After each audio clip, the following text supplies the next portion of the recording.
Mitch Robbo is one of those guys that he's like dark chocolate. You can only have a little bit at any point in time, and then you got to tap out. Scouts, welcome back to another episode of the We Got the Chocolates podcast. I'm Lee. I'm Sam. I'm Mitch. And it's another good chat episode that we have for you here. We're fortunate enough today to catch up with Daniel Rich. Yeah, correct, Lethal. And for those who don't know, and we've got a few American listeners, ETC, he plays in the AFL, Australian Football League. Probably not big overseas, that one, I wouldn't have thought. But he plays for the Brisbane Lions. He's been there since 2009, I think. He's a great man. He brought up his 250th game recently against Geelong, all for the Lions. And he made the All-Australian team last year, and he's just a general jet. He's probably got one of the biggest left boots I've ever seen. So, yeah, it was a real pleasure to chat to him. Hasn't received his blazer for his All-Australian appearance, as it turns out, which is a real shame. I'm sure they're great people that make those blazers. That was a great chat. I was really looking forward to it, and I know you guys probably even more so, being massive Brisbane Lion fans, but it was awesome. I had met him once before, being a fellow LSKD athlete, but it was great to hear his thoughts on AFL and everything going on else in his life too. Yeah, he's spot on. Actually, worth mentioning that we are big Brisbane Lions fans. Well, certainly I am. It's got my ringtone, and Mitch jumps on when they're winning, as we talked about in the podcast. So it was great to catch up with him earlier. Well, I think it was last week now, wasn't it? But as you're probably hearing this, but we got to have a chat to him, and this is exactly how it went.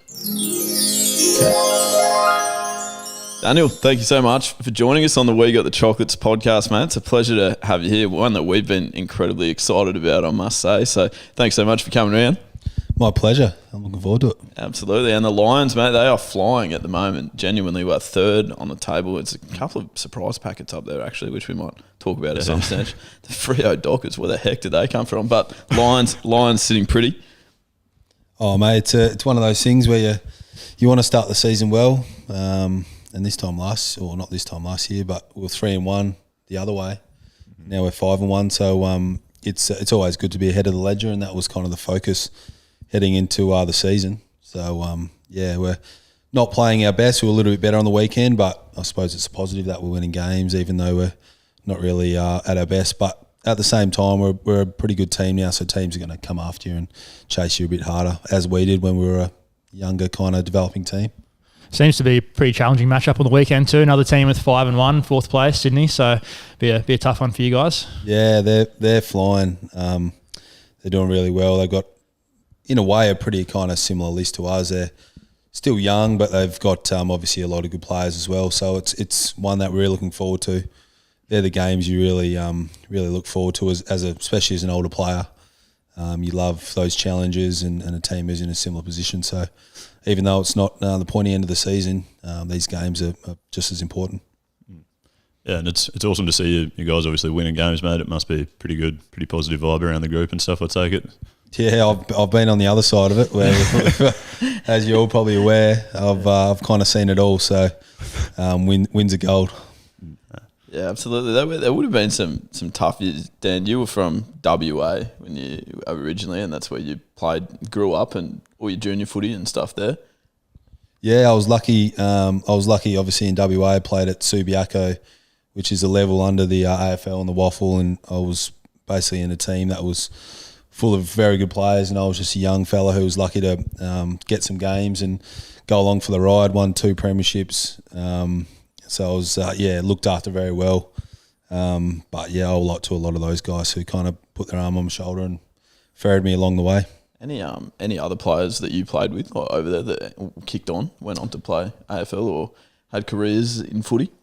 Not so much in that team. There was actually a lot of guys who were on the other end. A lot of good Waffle players, but then there was also some guys that were mature age players, Greg Broughton, Kyle Horsley, probably not household names, but guys that made it on the list. And there was guys on the flip side like Daniel Chick from Hawthorn, Mark Nikoski was playing a bit, who's from West Coast, Phil Reid, guys that had been there and played AFL footy.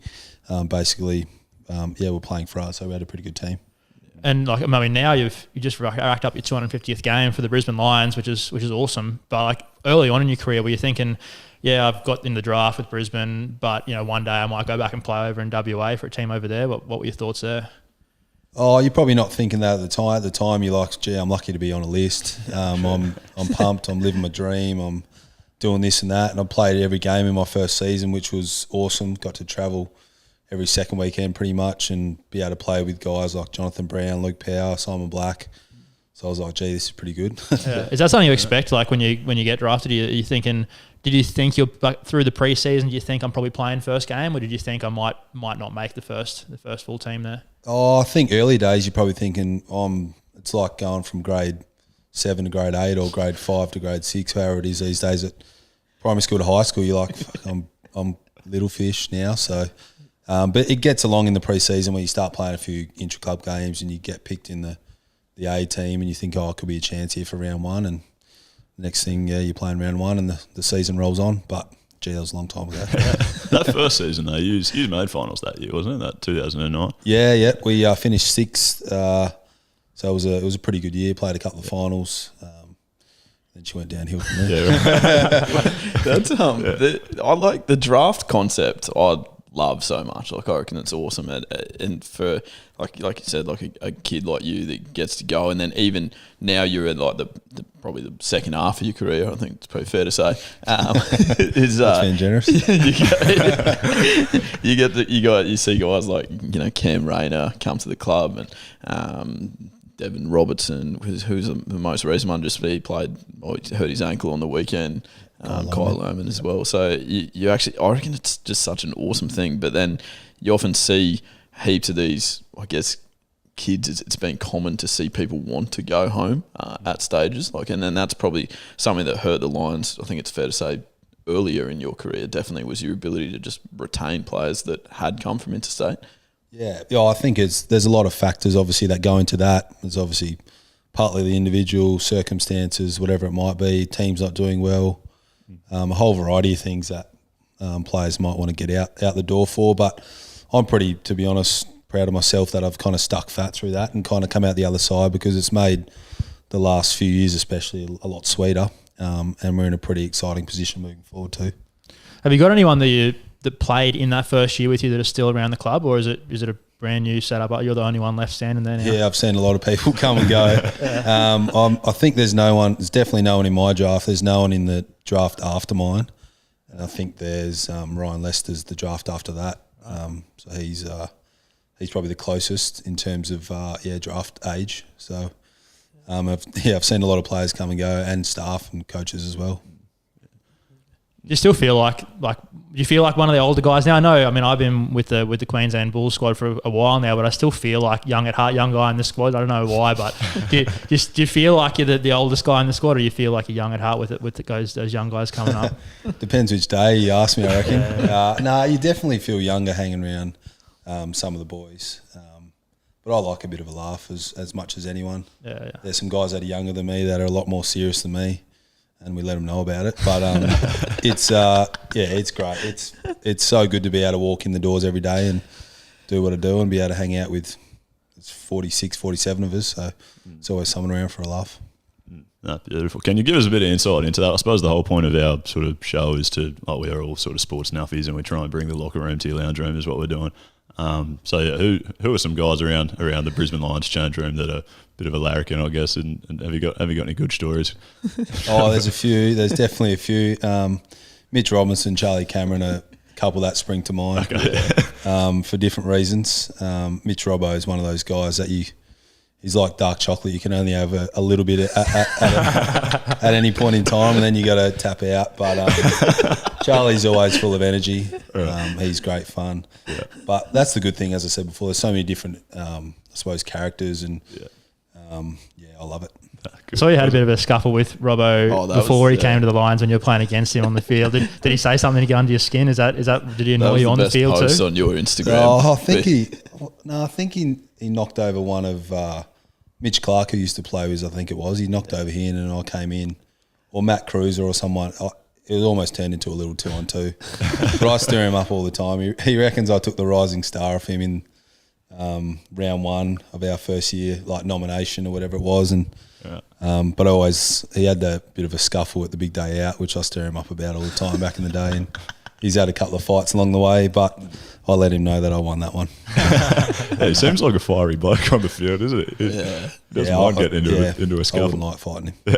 I reckon he's the type of guy you definitely want on your team, though, rather than playing against him. Yeah, absolutely. If you say run through the wall, he'd do it. He's one of those guys. And Biffin's sort of a part of AFL. Like, there's always that little push and shove and scuffle and stuff. And I know when Lee and I played a couple of seasons together, and he loved it for whatever reason, just like rubbing people's head in the dirt and stuff. And I was very much on the other end. What are you kind of like? What's your take on that? Oh, you got to be careful these days. It's changed. Even from when I started. Yeah, a lot more cameras, everything's a bit more stringent, and you kind of understand that. And I think the AFL does it so well in terms of, I suppose you imagine you're a mum or a dad and you see what's happening at the top. It obviously just flows through, and the AFL does an amazing job because the growth in Queensland is just incredible in terms of numbers. And I've got my young fella down at Auskick at the moment, and there's hundreds of kids down there. So credit to the AFL, and I think that's a big part of it, is cutting out all the not the cheap stuff or the dirty stuff, but those kind of blights in the game. I reckon it's a big part of the reason why there's so many more kids at Auskick in Queensland now is also because the Lions are winning. We are some of the great bandwagon supporters in Brisbane. I think Mitch can probably attest to that, actually. We were huge Brisbane Lions fans 2000, 2001, 2002, 2003, 2004, up until the grand final. It didn't click for me until I was preparing for this interview, doing some research. But I was right into AFL as like a real young kid when I was maybe 4 or 5 years old. My dad would always sit there and watch it, and he sort of followed the Lions, but he was more an Adelaide Crows man. Yeah. But so I was obsessed with the Lions right up until about the end of the granny in 2004, and then just completely forgot about AFL. I started playing rugby league and stuff until Lee went and lived in Adelaide for a couple of years, came back, made me start playing, and it probably was about 2019. So that would have been the next mode final. So I realised I'm one of the worst candidates as a bandwagon supporter, which is something that a lot of Brisbane get a bit of hate about, I guess. Yeah, members now though, so we're fine. Yeah. Just bolstering the numbers up. That's in South Australia though, and that's what's so good about seeing it thrive in Queensland now, because I went down from Queensland to South Australia for cricket, and in the off season, all the boys that played cricket also played footy, and it was like weird. Like, you would honestly get bullied if you didn't. You had to play down. I remember asking, like, has anyone played rugby league down there? And like down here, and they were like laughing, like they wouldn't even televise the game to like put them on at midnight for anyone that wanted to watch. So you had to play down there. So that's why I think I got so hooked on it. And then as I sort of came back, that's when like the Lions resurgence was happening. Like probably Chris Fagan had just taken over, but even like people put it down to Chris Fagan heaps. But his first year, I remember we were members because it was the first year I came back, and I don't think he started winning until right at the end of that season.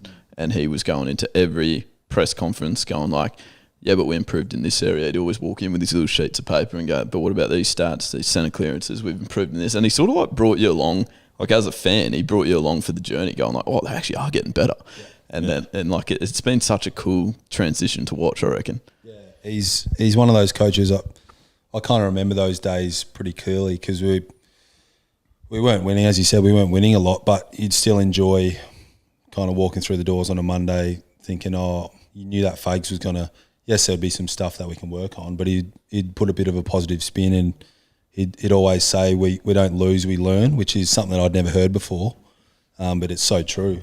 And I think moving forward, the next season we won similar amount of games, but we lost a heap of games where we were like a goal or two in it. That's right. Yeah. And then I think the year after that was when we went from 15th to second or third, because we basically flipped those close losses into wins, and that's the only difference in where you kind of can finish on the ladder. But he was brilliant at finding little things where we can improve, and I think you add them all up and kind of puts us where we are. Yeah. And like under him, you've changed your role a bit on the field as well, and led to an All-Australian in 2021, and like so that must be working pretty well for you.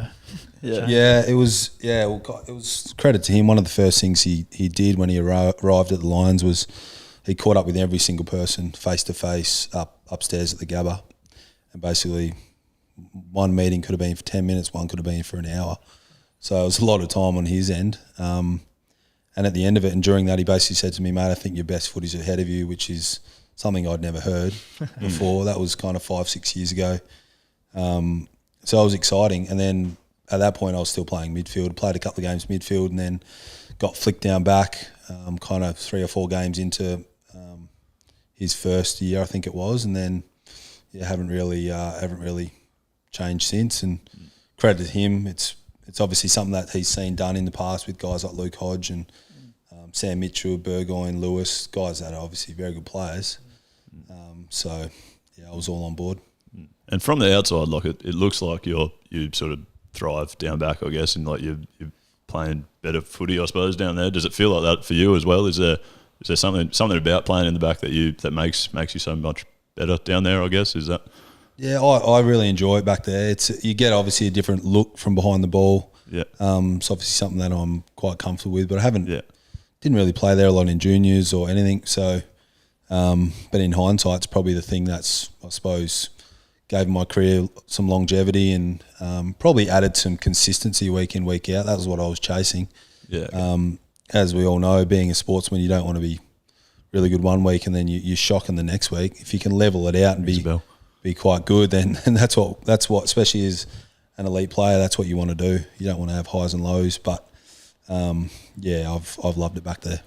Yeah, that's so cool, I reckon, because you could, I guess, easily, like you said, I guess probably the communication of good conditions here. The communication of Chris Fagan, because you could have easily taken that and gone like, oh, well, I'm getting like you said, like flicked down back, like it could have been like a thing where you would sort of as a bit of an insult, but instead you've embraced it. Like he's probably presented it in a way to you where you're like, actually, this is a great role for me, and every time you like take a kick out and stuff like that, like you see that being such like an integral role now that the rules have changed and you can play on straight out of the square and stuff, and that's probably, it just seems to be like a role that it's just like, yeah, he'll do it for you now. Yeah, it's obviously something that it's part of my game, something that I have to invest time into, and that's the thing. It's not the easiest thing, because if you stuff it up, the team gets a shot straight back the other way. It's not like the forwards miss a go, like, oh, it's a shame they miss, but the opposition doesn't get a shot on goal straight away. But so it is an important part of the game, but something I love doing. Yeah, with that All-Australian team you made, did you end up playing any games? Was there any, like, is it international rules they play every now and then? They still do that, the international rules games and stuff. I think they want to, yeah. I think they're trying to get that back. There was talk that there might be a game in New York or whatever, which would be pretty cool. Hopefully I can hang around for long enough. But, obviously not at the moment with everything going on. But I still actually don't have my blazer. Oh, you can? Yeah. Oh, I got the one I got for the photos and all that. Doesn't fit around my neck. No, the one I got was actually, they send you like, because it all happened so quick, they send you it was like a previous last year, it was 2020 or whatever, just for all the photos and whatnot, and then they size you up and send you the proper one. But just remind me, I've got to follow that up. So thanks, boys. No, you're right. It's probably like an awkward one, isn't it? Because it's not really the type of thing you're going to wear out just on the street down for a coffee as well, but it's still something that you really want to get. Yeah, it was a weird situation, because there was a few of us. Well, I thought there was a few of us that should have got it, other guys, and I kind of knew that you get the kind of tap on the shoulder and whatnot that you're in the team, because you got to do media and all that stuff. And the other guys were kind of like, oh, have you heard anything? Because then you're told you can't say anything. Really? So I can't even say. I felt a bit awkward. I couldn't say to my own teammates, I'm in, because then they would realise that they're not in, if that makes sense. Yeah. But you understand all the secrecies of it and whatnot. But that is hard with sport, hey, in general, because any time like a squad would come out with juniors and stuff, and people would be like, "You make it?" I'm like, I don't know, so that's probably not a good sign. They definitely haven't rang me, so that's real trouble. With that All-Australian team, I mean, from the outside, like looking in, it seems like a bit odd, because you don't go off and play games or anything like that. But I take it that means a lot to you to make that. That's got to be a pretty good feeling, sort of being on the grind for bloody 10 years straight and then getting recognition from people who are obviously pretty great players themselves. Yeah, it is a big honour, absolutely. But I'd much rather have a premiership cup in the lockers at the club. But it is one of those things that it's out of your control in a way who picks it and if you make the team or not. But absolutely, it's a big honour. And I think I've kind of a bit of reflection at the end of last year. Like, I mean, I was in my 13th season, which is probably something that's not typically done. guys might have an All-Australian earlier in their career and then have one a little bit later on. But, yeah, I'd kind of never really had anything like that. So, it's a positive in that way. You mentioned you're looking for that premiership. You've been there and thereabouts the last couple of years, couple of finals, but haven't probably thrived as much in that final series as much as you'd like to. Is that maybe lack of experience in those conditions, or is it just the other team was better on the day? What do you think there? Oh, probably, combination.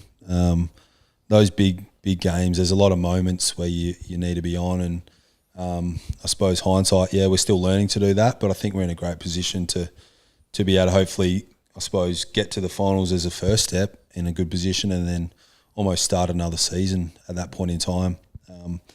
But the facts are we are still quite a young team in terms of age demographic. I think a year or two ago we were still the third youngest team in the comp behind like Adelaide and maybe North Melbourne or Gold Coast or whoever it might have been, that you don't really realise. So those moments and those experiences for the younger guys are going to be gold. Even me in I played finals, as we said, my first year, and then didn't play again for 10 years. So 10 years is a long time. You think, what was I doing 10 years ago? So then to play finals, not like I'd played the years gone by. So I was still getting a bit of experience back in that kind of caper as well. And isn't there like a massive jump up between the home and away season and finals footy? Is it a heap tougher, or is it sort of just a matter of the other team having a better day? Or it is a little step up because there's obviously more on the line, especially those games where it's do or die. Your season's over. You've worked all season to get to that point, and it could be over in one game. But there are games throughout the season too that are almost, you hear people say, "Oh, gee, that was finals like," because that's kind of how they're played. Yeah. Generally, every game. Every game that's close, the commentators say that at one point. And then, we talked about the guys like you and even Chris Fagan, I guess, that it feels like they kind of deserve a premiership, like to take a team from where it sort of was and to be in the position that you're in now. Like, do you feel like he puts heaps of time in, and as a team you put heaps of time into actually going, okay, these are like the little things that we do need to do better, these are the little areas that we're breaking down? And you spoke about it before, like you can not be playing your best footy and still winning games, but then you're sort of still looking at areas to improve all the time, hey? Absolutely, you basically, that's what pre-season's all about, is working on those things from the previous year, about basically doing whatever you can to set yourself up for the best shot at it, and then you've got the week-to-week stuff that you improve off games, whether you win or lose. There's always stuff to work on. It's nearly impossible to play a perfect game. So, it's one of those things. It's constant rolling kind of room for improvement areas for sure. Also, you mentioned pre-season. So you've done how many of those now? 13. 13 now. Yeah. They look incredibly tough. They're not fun. I'm not the world's greatest runner either, especially up here in the heat. So for cricket, we have our pre-season in winter, and I feel like it's tough enough as it is. You guys do it in summer, and you probably run more. We during Big Bash period, we often train at the Gabba, and we do like a little bit of running like in between games, but it's like really like small sets, not even that much. And I feel so cooked running during summer. So I feel for you guys. That's tough going. It is, especially when you get a bit of a downpour the night before, and you know it's going to be 30, 35 the next day. You're just like, I've got the sniffles, I'm out. Especially with COVID these days. Do you get sick days as a footy player? It's never been easier to get a day off at the moment. With you just have a bit of a sore throat or runny nose, and you're in for 7 COVID tests. Yeah, that's true. Can you tell us a bit about like what sort of training you do? I mean, in pre-season, I take it's not all running. Like AFL's a bloody physical game as well, and you've probably got to put on a fair bit of muscle mass too. I can't imagine I'd be walking out to play AFL tomorrow. No, there's some blokes skinnier than you. There you go. It's a career change. Still a chance, eh? Eric Hitwood looks like that tripod. I saw him the other day at the game. He must be getting close to coming back too. Yeah, he's a couple of weeks off. Yeah, he's not far off. Yeah, okay. So it'll be good to have him back. Yeah, definitely. But pre-season, to answer your question, is it's a variety of things. Yeah, we basically do 8 weeks of training before we even start back, so you're pretty much ready to go day dot. Right. As in just by yourself, like on your own. Yeah. Sort of thing. Yep. So we get programs. We basically have 2 weeks off, and then we get back into it for the next season. So there's not a lot of downtime. 2 weeks off. Is it? 2 weeks of non-training, and then you basically have 8 weeks of your own. You're not going into the club and that kind of stuff. What did you I'm think? complaining about my off season. You thought they were getting 16 weeks of annual we only get leave? 4 months off. What am I doing? Oh yeah. Yeah. All right, guys, we'll see you in 5 months. That's not how it works, Mitch. No, I knew it was a short break. I didn't realise it was that extreme. Yeah. And then we roll into the off season, and you kind of can do a few extra things if you want, and ready to go when you launch back. Do you normally get back to WA during the off season, or is it sort of every couple of years? What? Yeah, it's a bit harder now with a couple of kids. I don't even know the last time I was back there. We'll put it this way: my sister was here over the school holidays, and I've got an 18-month-old daughter. That was the first time they'd met. So, it's one of those things where it's been so hard to get back over there, especially compared to any other state in Australia. On top of the fact that 2 kids ain't fun to travel with. But you do still have family over there, like most of your family stayed in WA. Yeah. Have they got to watch you play much footy and stuff like throughout your career? I mean, Mum and Dad have watched heaps. Yeah. They pretty much book their flights, get the fixture, and they'll book probably 4 or 5 games a year. Come over, and they might do the odd away game. But they really enjoy it. It's one of those things that I kind of feel bad. They could either go travel overseas or come and spend a few weeks in Brisbane. Especially now I've got kids. They don't really come to see me. They come to see them, which is fair enough. Don't blame them. And the one place to travel that has been, and it was your 250th game a couple of weeks ago in Geelong. That looks like an incredibly tough place to travel to. Is that fair to say? Yeah, you've got obviously a few different factors. You got the also the they're flight. good. Yeah, they're good. It's definitely one of the harder road trips I think in footy, but we were really looking forward to it. Didn't get the chocolates on the night, but must be a little plug there, boys. Thanks, mate. It's beautiful. But yeah, it is tough because you fly in. You've got the bus trip. There's a few different factors. Bit of a longer, skinnier ground. And they love playing there. So I was wondering about that. Like we played a couple of big bash games there, and really like short square boundaries. Like I was wondering how weird it is playing an AFL game there. With that different dimensions. Yeah, it's funny. You kind of the way you move the ball. You kind of like you run out of space quick if you start moving it more side to side. So I can imagine. I don't know where the wicket runs, but that's why Sean Marsh hit me for a couple of sixes in the over. He must have mishit him. They just short boundary. Nothing to do with your. Where is it? Short square. Yeah, short square. I didn't hit him straight though with my sixes. Sure everywhere when has was bowling. What's that mean? Pitch it up. Well, I pitched it. I hit me to the long boundary for 6 actually, so I can't complain. But I thought I was going well. 4 balls, 3 runs, and then he went 6-6 to finish the over. So perfect. That's not the way you want to close an over. What's your cricket like? I love cricket. Yeah. We have like a kick room that we play cricket in all the time. Oh yeah. And I love it. Yeah. Who was it? Someone came out in the media the other day and was spraying Brisbane Lions like away dressing rooms. Did you see that article? Someone was whinging about it massively. Will Schofield. Yeah, that's right. On the Back Chat podcast, I think he runs, and he was saying that it was like the worst place to travel to for away teams. Oh, really? Yeah, he just had like a list of about 85 things that he whinged about. What, the change room, like the facilities? Apparently. Yeah, I've never seen it. I haven't seen them either. What's the cover? How bad can it be? Maybe no one's seen them. So our cricket change rooms are on the other side of the field, so I haven't seen the AFL ones. Yeah, I was going to say, I've been in the cricket ones. No complaints from me. They're good. Yeah, right. No, but has mentioned that short boundary thing before off camera. It was funny because Lee said everyone you always see people go down to Geelong and kick it out on the full. And Az was like, gee, I wish I could hit it out on the full accidentally, but hit more sixes just as an accident. Yeah, must be nice. Yeah, exactly. And the 250 games, man, that's plenty of games. Like you said, I mean, plenty of seasons, so there's not that many players that have done it. But you've still like everything you've spoken about. It's incredibly positive. You're playing again for the next couple of years. Like, do you reckon you'd be the type of person that would, once you're done in the AFL, that will be it done, or would you be like we played at our club with Darryl White? I honestly reckon he was about 58 when he came and played, and he still dominated. Yeah. He was good. Would that be you running around? Oh, I don't know.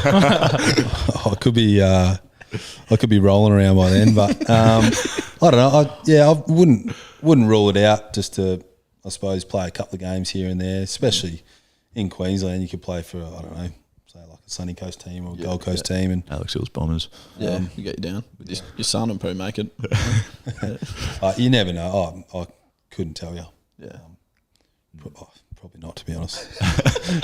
The way I feel sometimes after games is like I'm done, but see how we go. I want to watch me in a few years. Yeah, I want to watch I think it was an over 40s AFL game down at Wynnum the other day. Oh, that's going to increase your love. It was a pretty poor standard. Plus, it was raining, so tough on them. But every time there was a bit of contact, there was guys on the field. Medic was on. They stopped the game for the medic. It was it's just so tough playing at that age, just getting injured all the time. Worst job in the world would be being a strapper for an over 40s AFL team. They're just lined up for 75% of the team needs it was strapping. so busy. It was I swear AFL's a very there are a lot of injuries in AFL. I feel like there's more. I haven't got any stats to back me up, but I feel like there'd be more in AFL than other sports. Even when we played, people were always getting strapped, and that wasn't over 40s. Not that we were great either, but it's just such a physical sport, and I don't know. I think because you've got bloody blokes coming from all angles. It's not like NRL where you're just running straight up and down and sort of expecting it. Knees are the big one, eh? You did your ACL at one point, didn't you? Yeah, I did that. Don't even know what year it is. 2000. We looked at it 14. I did look it up. I don't remember now. Yeah, it was about then. It's just one of those things. The good thing, the positive I took out of it was like a contact. It wasn't like I was just changing direction. It was a contact thing. So in the back of my mind, coming back from it, I was like, I just got unlucky. It wasn't like the guys you hear that are just running, stepping from left to right and it goes. But that's what I did. Yeah. Good legs, obviously. They're still not fun. Nah. Is it in the back of your mind anymore? I mean, I dislocated my shoulder last year, and all season, every time I dove, I was like, "Oh no, don't pop the shoulder out." Have you gotten over it now? Is it completely out of your mind, or do you still think about it when you jump up in the air and land? Nah, I don't think about it, to be honest. Just kind of one of those things that probably did the year after I did it, like same position you're in, but no, not anymore. Yeah. No. How long were you out for with that injury and others in general? Have you had a few other injuries throughout your career? Yeah, a few patches. Yeah, a few patches of injuries. I broke my shoulder blade. That wasn't fun either. Missed a patch of games there, but knee was basically, I did it round 3 from memory. Yeah. And I think I was good for round 1, so just missed a season. Because Cam Rayner, Eric Hipwood both did theirs last year. Cam Rayner came back round 1, and then Eric Hipwood still a couple of weeks away. But yeah, they're proper full season. It's a long time, isn't it? And especially, it'd be a long time to come back and even for any sport, but especially a sport like AFL, as we talked about, where it's you can actually, there is collisions, there's a fair bit that has to be, and I think half the battle is actually in your mind too, going actually feeling I can play again without thinking about it and without sort of favouring one side or whatever. When you're young, you don't need a rush back. You've got a hopefully long career ahead of you. For the sake of an extra month or two, it's going to help you on the flip side. So. They just got to chill out sometimes, those boys. Yeah, that's right. Yeah. You still play a bit of sport off the field. When you're not playing AFL, sometimes you'll go for a surf or play some golf, won't you? You don't just try and shy away from getting injured. You still get out there and do that sort of thing. I love it. Yeah, I'm a big one for when I step away from footy. I don't watch a lot of footy. I don't.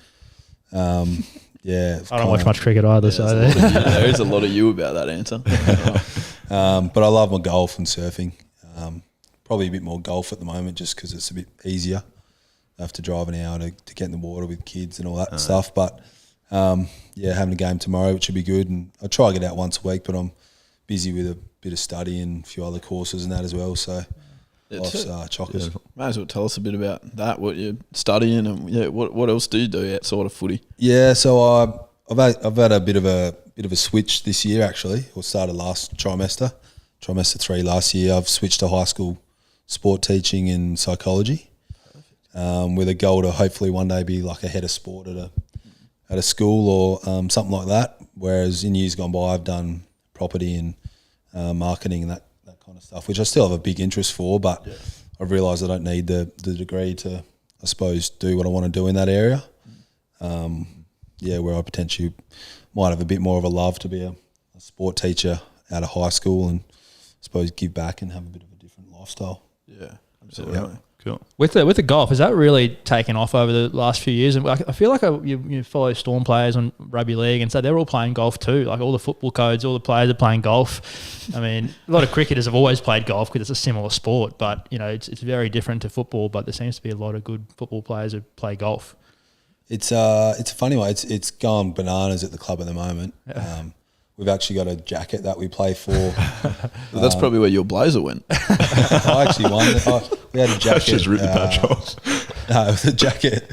I bought the jacket. So long story short, it started in Sedona when we used to do altitude camps, and we had a event over there, and we thought, we'll get a jacket going. And then I went and bought it from like a Vinnie's for $20 or something. And it's this. I thought it was ivory. Like the colour ivory, just that off-white kind of colour. Yeah. But recently, so I bought it in 2000. Sorry, I'm mumbling on here. In 2013, I bought the jacket. This year, it got dry cleaned for the first time, and it's actually white. So it was that dirty and old. It looked ivory. So we've called it the ivory jacket, but it's actually just a white jacket. What was the catalyst to getting it dry cleaned? Because often after we'd do it in the off season and we'd go have a few beers and whatnot after, and there was tomato sauce on it because the winner gets to basically wear it for as long as they want. Yeah, okay. But it just had absolute crap all over it. Gotcha. So you won it last year? I won it last week. Last week? Yeah. So I've won it 5 times now, which okay. Jeez. I'm kind of at that point where the boys just want anyone but me. Yeah. Is there anyone close to you? It's all off handicap, so I haven't won it for ages, and I played out of my skin to have the win. So it's all handicap. Like Cam Rayner's off 33, and then there's a few of us off like 7 or 8. So it's like you're off 7 or 8. If you're good enough to win, fucking it's yours. Good luck. Yeah. So Cam Rayner is dreadful, obviously. Oh, he's not great. Yeah, he's just got into it. Same with Mitch Robinson. He was off 30. But yeah. Yeah. That annoys me with golf. Like I'm terrible golfer, but I feel like I don't deserve to win if I just beat my handicap by more than someone else. If someone's a way better golfer and they shoot less than me, they deserve to win. I don't deserve to beat them just because my handicap. Yeah, but that's not going to work in that setting though. Otherwise, it's one person. Yeah, there's no real contest, is there? Didn't handicaps used to actually like only go up to a certain number, and now they can be like massive? Yeah, I think they were. What was it? Either 27 or 36, but now they're like up to 54 or something. Yeah, exactly. Yeah, so like, imagine if the guy with the handicap of 54 just plays out of his skin one day and wins the jacket. That's stiff for everyone. Yeah.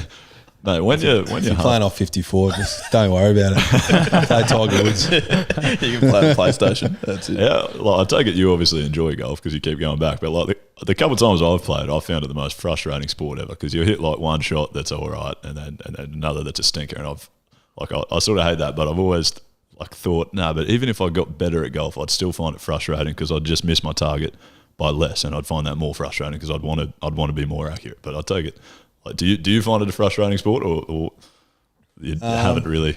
Oh, definitely. He's actually good at it. Yeah, I know, but that's what I'm saying. Is I thought if I got good, it would still be frustrating, but obviously not. No, you're right. It's kind of when you get that expectation that you're not too bad, and then you have a stinker, you get frustrated, but there's always those few shots where you just like hit it exactly how you want to, and you're like, oh, that's the best. Like, feels like Christmas. You're like, this is awesome. But it's always on the last hole too, so it just gets it back. I remembered. Now I've got it. Now I know how my technique works. It's funny. I get to a point, which is probably not good, and this might sound a bit weird, but I'm lying in bed some nights knowing like I'm playing whatever golf course, and I kind of like, I'll hit this club off this tee or this club off this tee.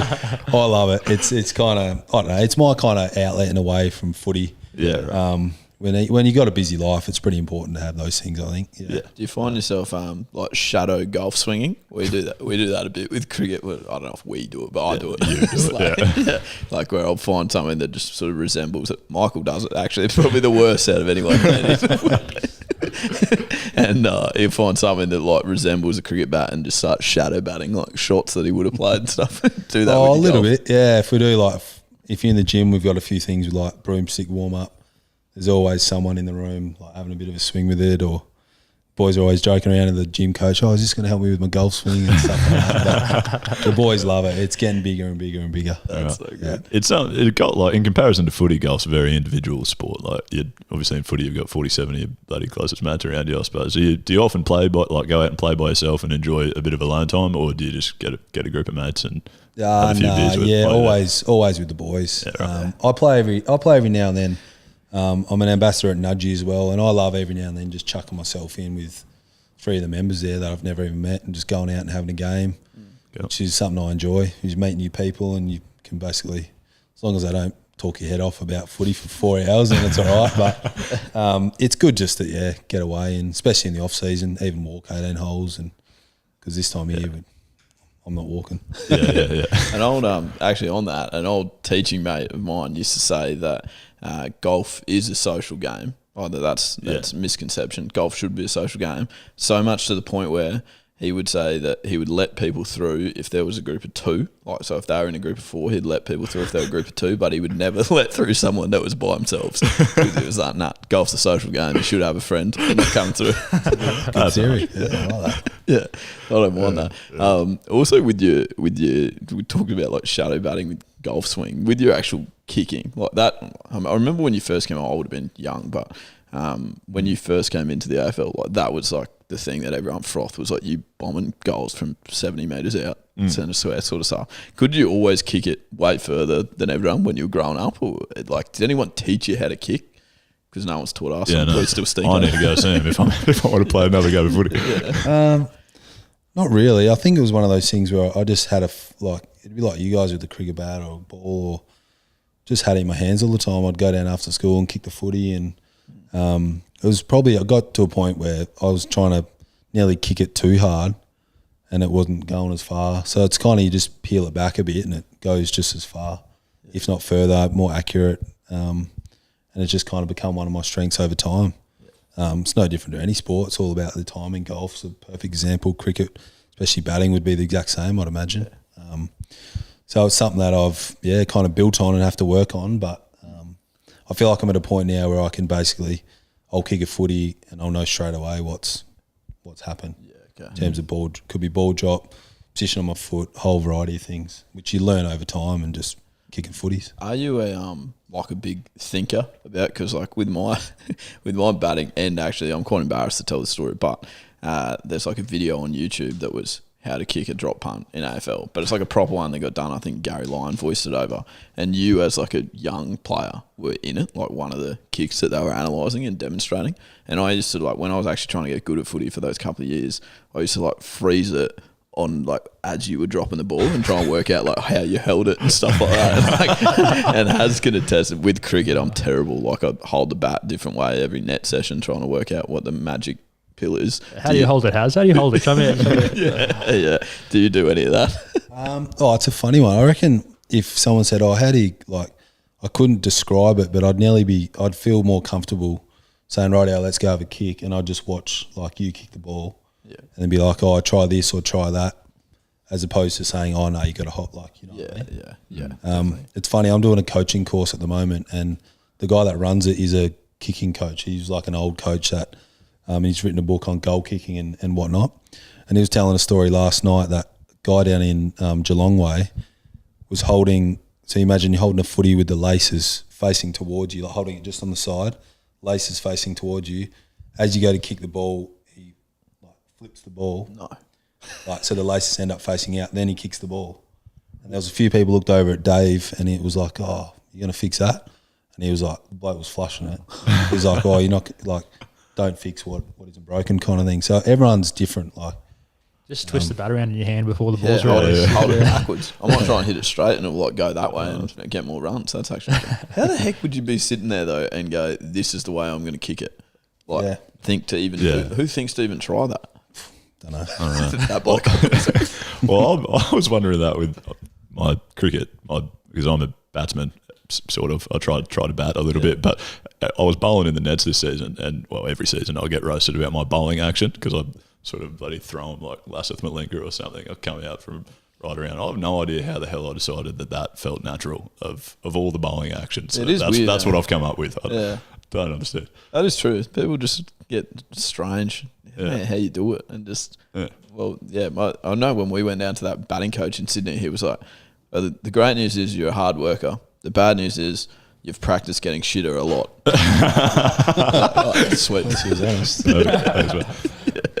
Dan, I don't know if maybe I'm talking shit here, but I've obviously spent about 2 hours watching your highlights last night, and we talked about like how you've got a bloody big boot and you can bomb them from just about anywhere. There were heaps of goals that you kicked where you like rather than bombing them, you kick them like low and hard, just clear the back, and like they like bounce in. Like there were like 15 goals where there were just one bounce through the goal. Is there some sort of theory there? Or? Oh, there's a lot of factors. Obviously, you got to, if there's no one in the goal square, it's probably more of a percentage play, and I think potentially a lot of those would have been when I was running quicker. Yeah, okay. So it's obviously harder to be running fast and then kick like a high kick. Yeah. So you're basically using more of your momentum to kick them flatter and allow for that run, if that makes sense. Yes. Yeah, that makes sense. And then obviously a lot of our games are, if they're at night, it's a little bit dewier as well. So you factor in a bit of that as well. Right.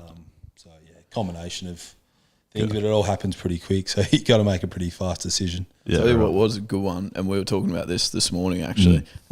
These blokes from Gogglebox, Adam and Simon. We had a chat with them this morning. And Adam's like a big Brisbane Lions supporter, loves it. I think player sponsor of Joe Danaher actually, which is interesting. Yeah. I don't even know you could do that. No, neither did I. But he mentioned that, so there you go. Something we'll look into. But he was saying, he asked us what our favourite sporting moment, like iconic sporting moment, and it was very hard to go past the Miracle on Grass game. And you kicked that goal. Was that the second last goal?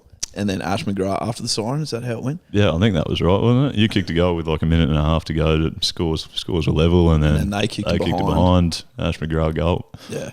So that was that's in 2013 now. So we're obviously thinking back quite a while. But was that? Oh, still got fond memories. Game. I think I saw maybe the end of it on TV, maybe in the lead up to like the Geelong game. Yeah, right. Played them earlier. I know. Yeah. You kind of forget those things because so much kind of happens, and it's not like the Olympics where you do something 4 years and you have a bit of time to think about it. You move on pretty quick, as we all know. But it was a pretty crazy game because they got fairway in front. They're obviously a good team. It was his 200th game, so it was like this fairy tale that all kind of came together. But it was. They're the ones you do remember, and I think you hear so many people say, "Oh, what's your favourite Lions game?" and they say that one. Yeah. Would that be yours or? I don't know. Probably not. I think winning finals is a bit more of a special highlight. And then you've got kind of from individual games, like my 200th game, I had a good win against North Melbourne. Okay. Had all my family there. Got to run out with my little fella. Like things like that are different. Yeah. Okay. But it's been some good wins, especially over the last few years. Yeah. Well, I was going to ask you about your 250th game, but maybe you'd prefer to talk about the 200th game where you got a W. But like, do you get what's a day like that like? Do you get a good chance to like really soak all that in, or are you more sort of focused on just getting the job done, I suppose, and playing the game and going through the motions of your warm up and sort of being on the tools? Yeah, it's probably more about the whole week, to be honest. Like you've got to be pretty smart with how you kind of structure your week. And in working with all the media guys now, like footy manager and all that, I basically got most of my media commitments done by, I think it was Tuesday or Wednesday. So then I could just, because it's draining, like you got people messaging you, people doing this and that, and it takes it out of you. And I actually I basically purposely left like a bit of a uni assignment to finish on the flight to Geelong, and then it was a night game in Geelong, so then I could do a few hours in the day of the game. Basically put my phone down. You got to be kind of almost like plan it. Yeah, okay. So it doesn't zap you. And then, because it was just a normal game. Yeah. But it was awesome. I had my eldest child there, got to run out with him. Like something that I'll never forget. They're the kind of moments like that are just as good as winning any game of footy. Yeah. It was pretty special. Just to hijack that question too, how do you go doing uni assignments with some of the idiots that are your teammates as well? Because I would find that quite hard conditions to work in. I can't imagine there'd be a few of them that would be overly helpful when you're trying to get that done. Yeah, you put the headphones on. As I said before, like we're in charter flight, so games played and using the system. I was lucky to be in business class, sitting next to Zorks, who isn't like Mitch Robbo and is a bit more respectful. But it was all right. I basically did a couple of hours on the plane and got to switch off, so it was good. You've got a bit happening, that's for sure. And I had one final question. I don't know how you guys go, but I wanted to ask you about the new rule in terms of umpire dissent this year, and if that's made an impact on you, or if that was, you seem pretty well measured type of operator anyway. You weren't too explosive with your disgust with decisions, but now it's like you put your hands up and you're cooked. Harris Andrews got that one the couple of weeks ago. It is hard. It is because the game is so we're so passionate, and it's like contact sport. Like there's so much happening, but you kind of see both sides of the coin. Yeah. But it is hard. You got to be smart. You can't do anything. I'm lucky. I'm pretty relaxed. I do get passionate and upset and angry, but I potentially don't show it. Yeah. As an instinct, as opposed to some guys, but I think the umpires do a pretty good job. You understand, as we spoke about before, it's all about the not so much junior footy, but the junior umpiring. They're just we don't have umpires, we can't play. It's a funny one.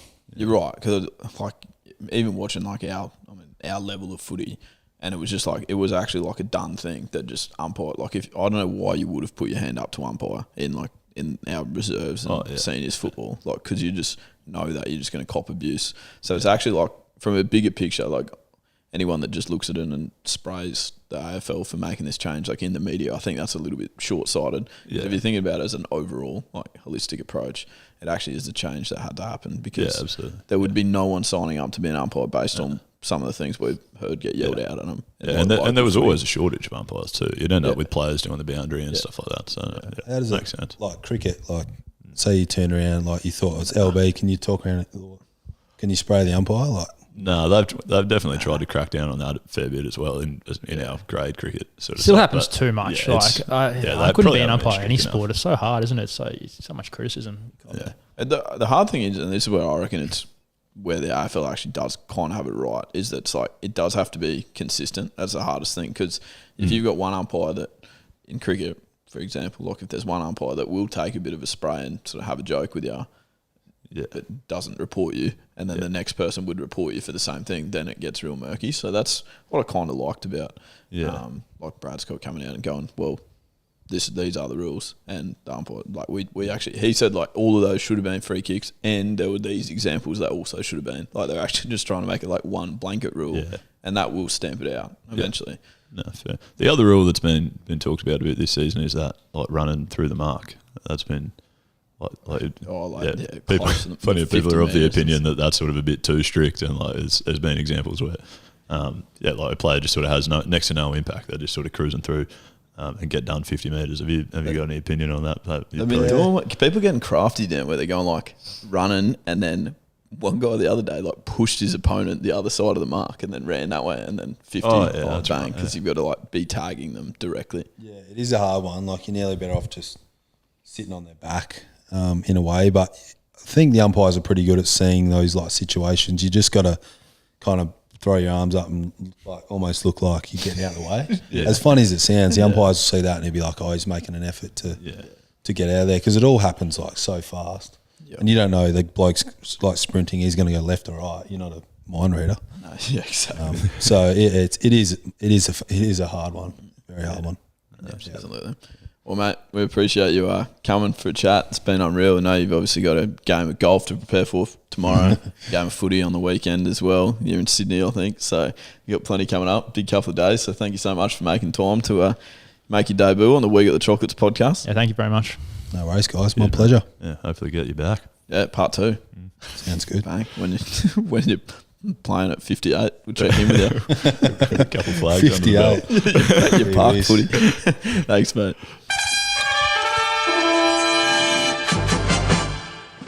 Well, there you go. That was our chat with Daniel Rich. What a chat it was. Mitch, I know you were frothing. You were very happy. I think we finished that and you said out there, I wish we were still recording, but you just said, gosh, that was good. I love him. Yeah, guilty. But no, I did thoroughly enjoy that. I was bloody nervous heading into it to get to chat to the great man, but that went well, I thought.